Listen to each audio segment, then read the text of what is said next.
farming is still it's a very informal sector, right? But I think that's also where the problem lies. About a year ago, before any of this was even out in the public domain, I was already hearing investors just like making jabs. If fishery goes down, things will get really bad. eFishery was, not only are they a unicorn, but they had a pretty good deck of like institutional investors who were on their cap table.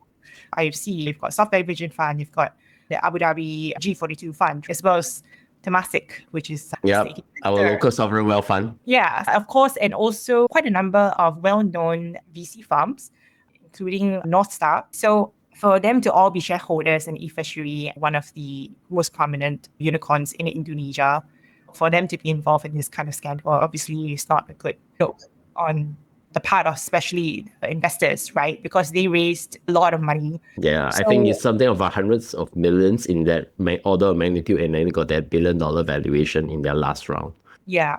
They're a fish feed company. So they started off basically as developing this, what they call like a fish feeder. So it's like a contraption where if you put it into some of these fish farms and then you can automate it or whatever, you will feed the fish, and it helps the farmers, fish farmers or shrimp farmers, be able to monitor and control the amount of feed that they are feeding the fish. There's a lot of wastage and loss that usually, when it comes to feeding fish, you just toss it out. There's no control process.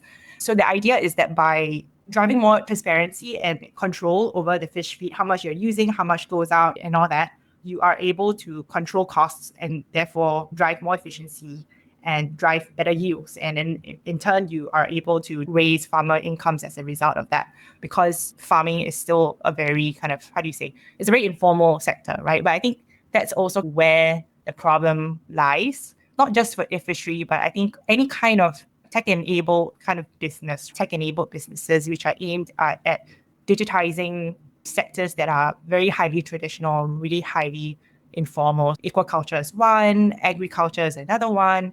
There's a lot of opacity in terms of the data. And so I think that's also where the risk lies, because how do you know the amount of fish feed that you use and the yield that you get from it is actually what it is, unless you actually go and count every single fish, you're going to weigh every single bucket. As an investor, the due diligence on that, how do you monitor that on a super regular basis over and over again? I think it's something that, So maybe I will take a step back, right, and think about this, right? So, for example, what actually are the specific actions that the eFishery founders did to inflate their revenue figures?